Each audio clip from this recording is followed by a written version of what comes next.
puede estar bien alguien que corta cabezas, que extorsiona, que roba a la gente honesta, a la gente que está en su trabajo, que mata mujeres, que mata niños. Yo no quiero pleito con nadie. Nosotros queremos que haya una paz y una tranquilidad.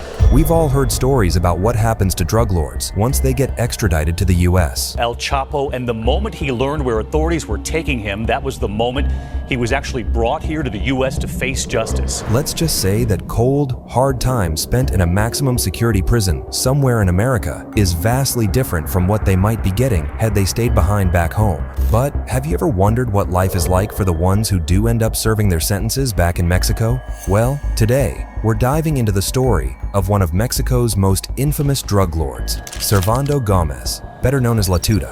Si así es, soy delincuente y sé que no me la van a perdonar. This school teacher turned drug lord is now saying his life behind Mexican prison bars is even worse than what you might think. Buckle up, because this story is one you don't want to miss.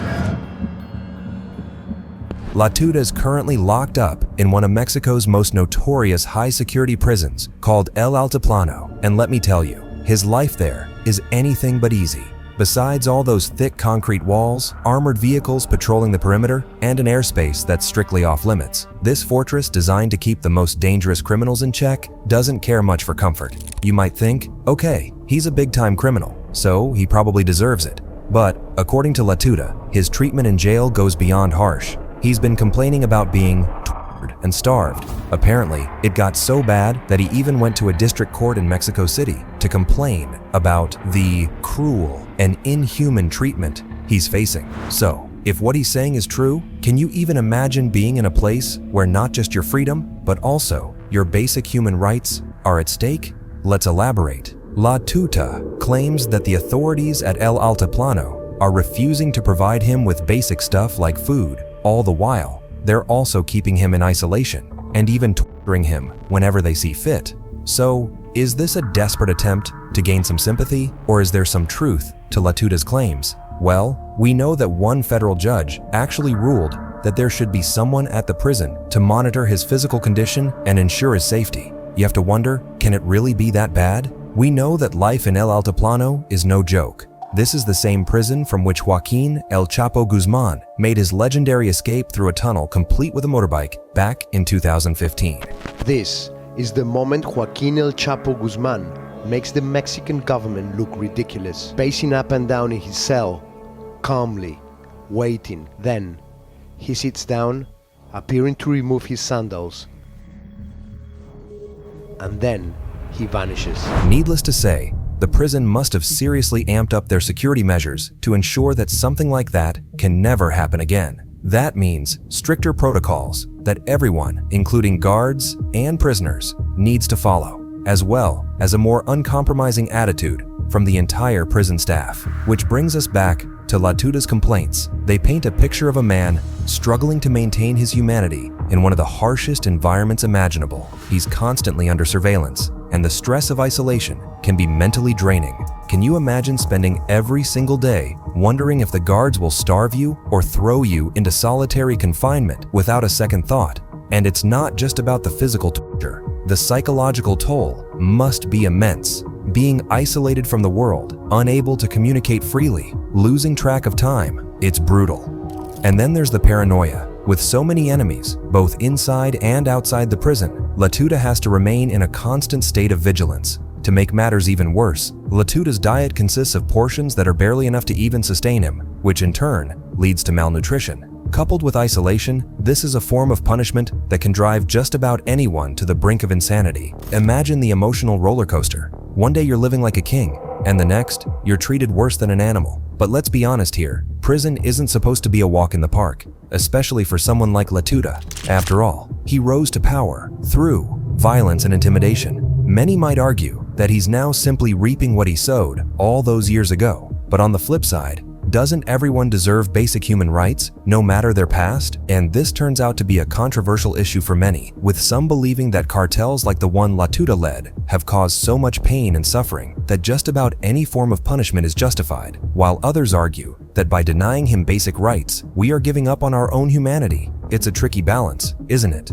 So how do you punish someone for their unspeakable crimes without sinking to similar levels of cruelty? These days, Tuta isn't just fighting to survive the harsh conditions, he's fighting for his own dignity. His cries for help, whether genuine or strategic, can make you ask yourself, is there a line in the sand here? That being said, do you think his claims of torture are valid, or are they just the desperate moves of a man who's run out of options? So, as he sits in El Altiplano, claiming to be tortured and starved, you have to wonder, does he even regret his decisions? Or does he still see himself as a misunderstood protector? What goes through the mind of someone who's gone from a simple school teacher to a criminal mastermind, and all the way back to being a prisoner in his jail cell? Well, to answer that, we'll have to go back in time for a bit. A time when Tuta was just a man called Servando Gómez. Can you imagine your old school teacher becoming a notorious drug lord? Probably not, but that's exactly what happened with Servando Gómez. Born on February 6, 1966, in the rugged municipality of Arteaga in Michoacán, Mexico, he once led a pretty ordinary life. Back in the 80s, Tuta was a rural teacher at the Malcor Ocampo Elementary School. He was known to be an engaging and patient teacher who always took his role as a shaper of young minds very seriously. Somewhere along the line, however, this life started to feel too boring for him. Era un trabajo muy sano, muy honesto, pero para mis aspiraciones, para mi forma de ser hiperactivo y todo, no me satisfacía. The thing is, teaching in a rural Mexican town isn't exactly a high-paying gig. Maybe the lack of financial rewards got to him, or perhaps he was frustrated with the limited impact he could have on the world as a teacher. Whatever the reason, by 2001, Servando began dabbling in the drug trade. Tuta's transition to a life of crime started innocently enough. He kick-started his new career as an independent marijuana smuggler. Think about that for a second. From teaching school kids to running drugs. I wonder where we heard that story before. That's right, this guy is practically the real-life Walter White from Breaking Bad. And then, before long, he decided to take things further as he joined a more organized group that would propel his ambitions to unprecedented heights, the La Familia Michoacana cartel. This cartel was notorious not just for its drug trafficking, but for its makeshift religious undertones. Tuta quickly climbed the ranks of this organization thanks to his wits and determination, therefore becoming a very valuable member and eventually reaching the coveted status as the co-founder of the group itself. Life in La Familia Michoacana revolved around the production and distribution of one very dangerous drug, methamphetamine. Si tú supieras cómo lo hacen, ibas a decir qué tontos los que se meten en eso, ¿eh? Oye, desde ácido, ácido de carro de batería. Sí. ¿Tú crees? Sí, no, yo sé, eso se te caen los dientes. Todo, te cae todo. And get this, they had their members carry Bibles and preached a bizarre mix of religious fervor and brutal violence. They believed in divine justice, or at least, that's what they told themselves, while committing some of the most heinous acts imaginable. Mataban inocentes, pues, así, o se ponían a no dejar pasar gente a la ciudad a comprar mandado. As for Tuta, well, he embraced this new life with a passion, so much so that he even became a spokesman for the cartel. In 2009, he called a local radio station on behalf of La Familia to declare that the cartel was a necessary evil created to protect the people. Somos una organización, una hermandad, que nos regimos y nos constituimos por medio de unos estatutos y unos códigos.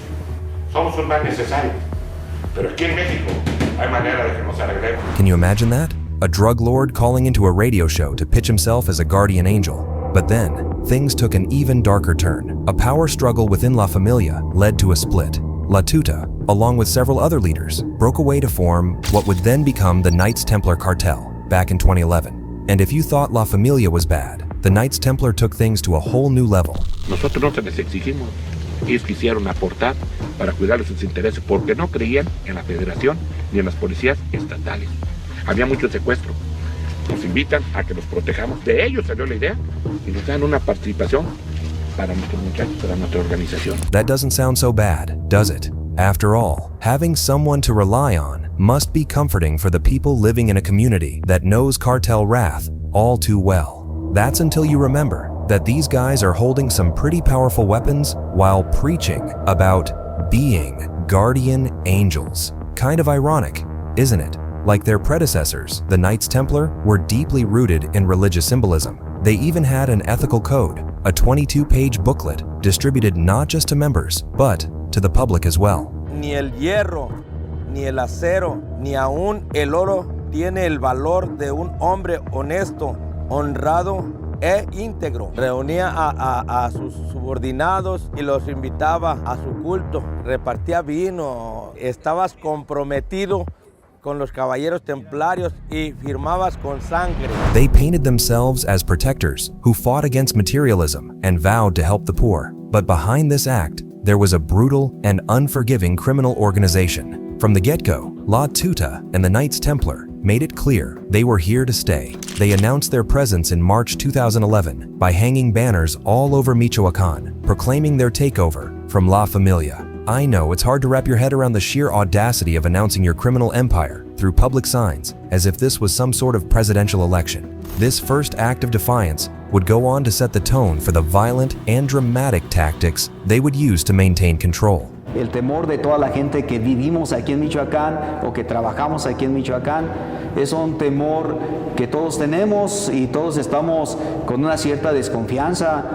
Tememos cuando se nos presenta alguna camioneta, cuando vemos gente extraña que se nos acerca, pues claro que sí tememos. Con todos los años que pasaron, que se repitió y se repitió y se repitió, ¿con quién acudíamos? Under La Tuta's new leadership, the Knights Templar weren't just about drugs. They diversified into kidnapping, extortion, and other sick intimidation tactics. It's pretty safe to say that this is when La Tuta's power trip developed into a full-blown dictatorship. Nos tomamos la tarea de ir a las escuelas y decirle a las señoritas de los sistemas y las preparatorias que les pedimos de favor que no se relacionen con nuestros muchachos que son jóvenes y que traen un arma. La Tuta sure kept up his media presence. He regularly spoke to reporters and maintained his public persona. Unlike most drug lords who preferred to stay in the shadows, he almost relished in being in the spotlight. Hoy los caballeros templarios no se dedican al narcotráfico. Depende que engloba el narcotráfico. In one instance, he even defended his illicit trade of iron ore to China, claiming it was a legitimate business needed for the expansion of markets. Te lo repito, el mundo no lo vamos a componer. Y esto es negocio, y hay gente que se dedica al negocio, pero a la luz pública y todos sabemos los que no hacen esto, es negocio. It's bizarre, right? Watching a drug lord justify his crimes on TV as if he were advocating for some social cause. La Tuta even took on a Robin Hood-esque image, albeit a much darker version. He would parade through the streets, handing out money to the poor, while simultaneously enforcing his cartel's laws on his many rivals. It's almost like he saw himself as a twisted hero. ¿Qué me espera? Con la fama que no hay que estar encerrado en un cuarto de 2 metros por 2. A morirme, ¿no? And you know how that saying goes. Those who fly too close to the sun will eventually get burned. And La Tuta was no exception. As he continued to seek the limelight more and more, his cartel's power began to wane. And by 2014, La Tuta was one of the most wanted men in Mexico. No one knows what would have happened had he stayed more low profile. Maybe he'd still be out there, somewhere. Yet, here we are. So his cartel was falling apart, and he was on the run, hiding in safe houses, and even caves. Despite the immense bounty on his head, La Tuta couldn't resist the limelight. His continuous media appearances would eventually lead to his downfall. The Mexican government was cracking down hard on drug cartels under President Enrique Peña Nieto. High-profile arrests and killings of drug lords meant La Tuta's time was running out. Despite his best efforts to maintain control, the Knights Templar started to fracture bit by bit. Infighting, defections, and government crackdowns weakened the cartel. La Tuta found himself increasingly isolated, hopping from one hideout to another. Then, in a last desperate bid for sympathy, he released an audio message apologizing for his crimes and asking for forgiveness from the families of his victims. Yo no quiero pleito con nadie. Nosotros queremos que haya una paz y una tranquilidad. Si nos hemos equivocado, pido una disculpa. Sé que pidiendo disculpas de todos no me la van a perdonar. O sea, si es, soy delincuente. Y sé que no me la van a perdonar. It's pretty hard to say if this was done out of genuine remorse or just another ploy to buy some more time. This is the same man who justified his violence as divine retribution after all. Then, on February 6th of 2015, the game was finally up. Law enforcement finally caught up with La Tuta after months of surveillance, and they arrested him in Morelia, Michoacán, without a single shot being fired. Along with him, 8 of his bodyguards were also arrested, marking the end of an era for the famous Knights Templar cartel. It's almost anticlimactic, isn't it? Considering all the violence he'd orchestrated over the years. With his arrest, La Tuta's reign of terror came to an abrupt end, but he still had to face the consequences of his actions. Which brings us to the present day, as he sits in El Altiplano now, claiming to be tortured and starved. You have to wonder, does he ever take a moment to reflect on his past decisions? Or does he regret not sticking to his old teaching career? Speaking of which, how does someone reconcile such a complex identity? A former teacher, a ruthless drug lord, and now a prisoner pleading for mercy? It's like 3 whole separate lives all crammed into one. And even though he made all the wrong decisions, there's no denying that La Tuta lived a pretty eventful life. Now, his life in jail is a far cry from the life he led as a feared and influential cartel boss. But what about the Knights Templar? With their leader now behind bars, the cartel's power has significantly diminished, but the scars they left on the communities they terrorized are still very fresh. The pain and suffering of the community, that's the real legacy that La Tuta and his gang have left behind. Alguien que corta cabezas, que extorsiona, que roba a la gente honesta, a la gente que está en su trabajo, que mata mujeres, que mata niños. So, what do you think? Is La Tuta remorseful for the path he took, or is he simply trapped in the consequences of his ambitious and violent actions? La Tuta's story is pretty wild, right? Now that we have a better understanding of the man behind the legend, let's explore what life is really behind the terrifying bars of some of Mexico's toughest prisons. You'd think that these high-profile inmates, like La Tuta, would have certain privileges or lead somewhat cushier lives. After all, we've all heard the story of how Pablo Escobar's time behind bars was more similar to an all-boys trip than it was to a harsh punishment for his crimes. But that was a long time ago.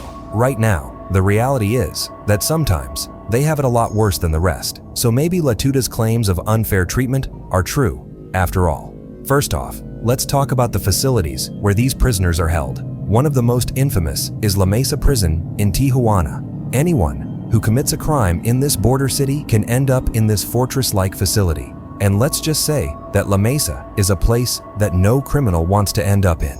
It's a different world altogether. A world where prison officials rule with an iron fist. Everyone else is crammed into a cell, sharing it with 8 to 10 other men, all while having virtually no personal space or privacy. The cells are tiny, measuring just 4 by 4.5 meters. Isn't that just the perfect claustrophobic nightmare? Remember the notorious El Altiplano prison, where La Tuta is now being held? Well, La Mesa is quite similar in the sense that it provides harsh living conditions designed to break down even the toughest inmates. And just like El Altiplano, La Mesa has its own unique brand of brutality. Let's take a peek inside these cells. First of all, basic necessities are a luxury here. Inmates have just a few pieces of clothing, some towels, and maybe a small souvenir from the outside world. Other than that, they're left pretty much empty-handed. One inmate, Abraham Chavez Orozco, who was arrested for drug trafficking back when he was just 22 years old, has already spent 3 whole years enduring these conditions. Everything is dirty. Just sitting on the toilet is horrendous.